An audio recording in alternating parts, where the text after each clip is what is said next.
E aí, galera? Teacher Leandrinho na área! Hoje vamos masterizar uma frase que vai dar um up no seu inglês. It's time for the show. Sabe quando a hora da verdade chega? Aquele momento de brilhar? É exatamente isso. Bora que o show vai começar! It's time for the show. It's time for the show. Significa é hora do show ou chegou a hora.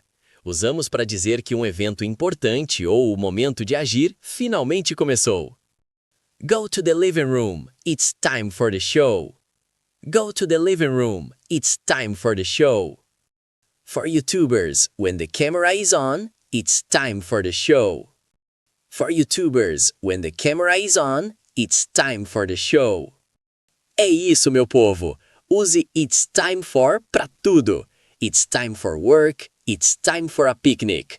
A estrutura é super versátil. Keep practicing!